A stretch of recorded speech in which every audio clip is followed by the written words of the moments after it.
Hello everyone, we're just about to get going for another merry adventure producing a concert with integrated video for recording to DVD as well as projecting to big screens. And so here we'll look around a bit.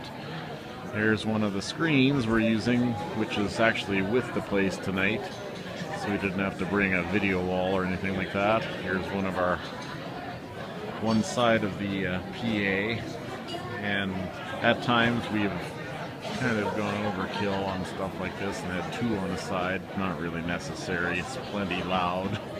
Here's our EQs, power amps, and main outputs here.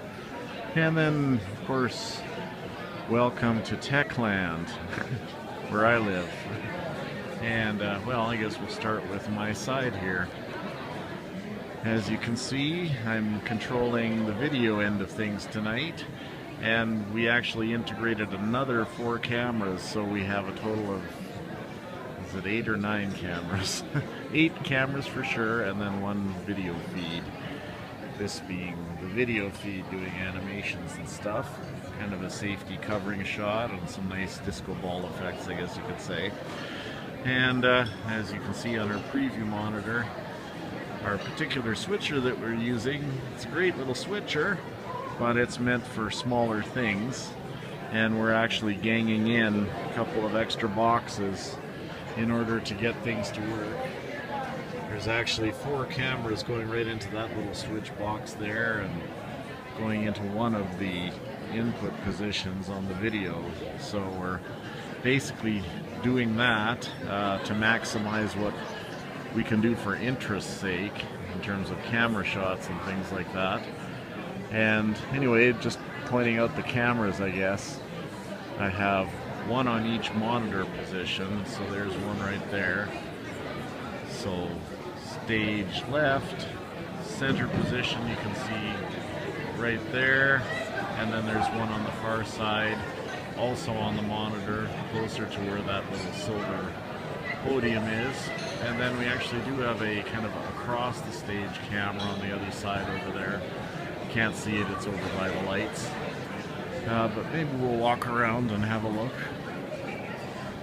Anyway, so there you go, one camera, another camera, another camera, all at the monitor positions. And here's our side stage shot. So this is more or less what we'll be getting on this side. I don't know if you can maybe see what it's showing right out of the camera preview, but that's going to be the final camera shot there.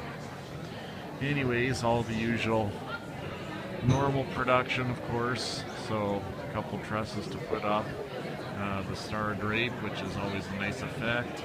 Just basic lighting along the top this time, nothing fancy. Just never enough time with the amount of guys we have working on this.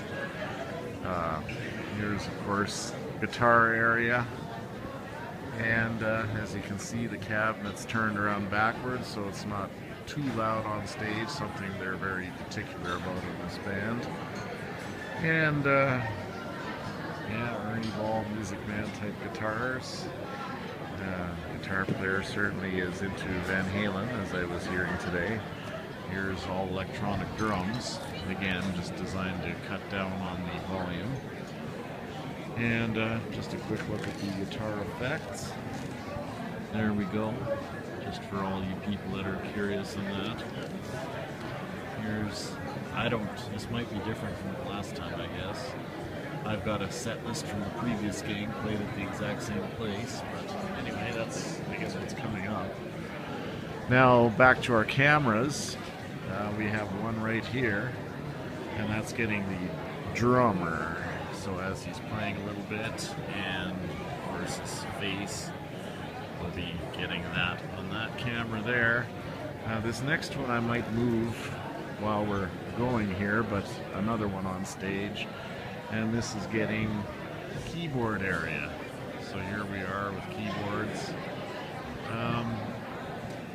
One thing bands always do these days nowadays, which I actually quite enjoy, I use myself.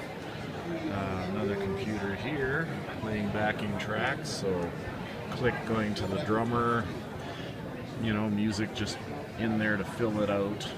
and it helps the band just generally be tight. Anyway, more controllers for lights and stuff like that.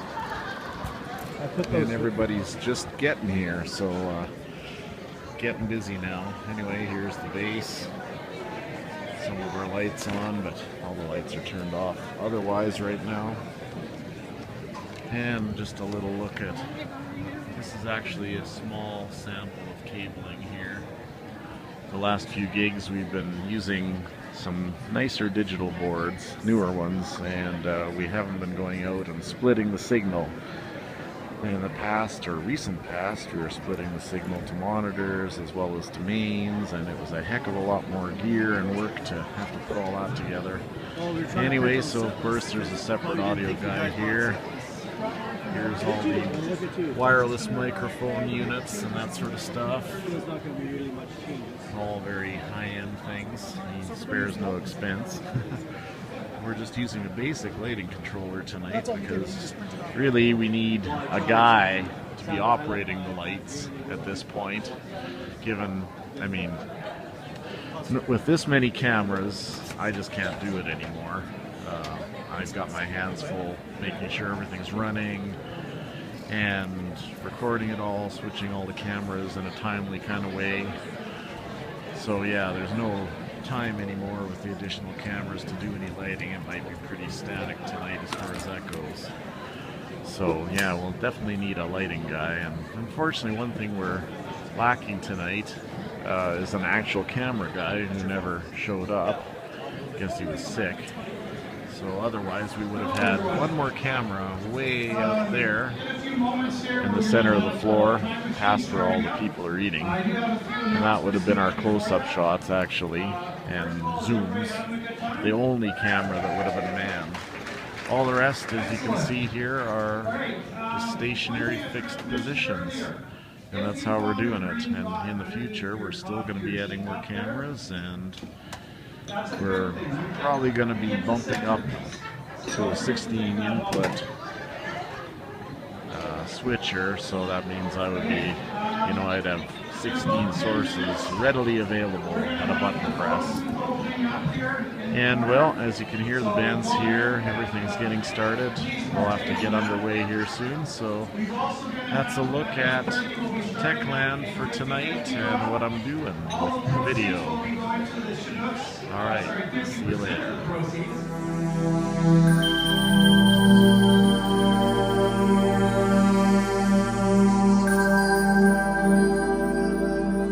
Search for Kevin Kurek on YouTube to see examples of all kinds of things I've done.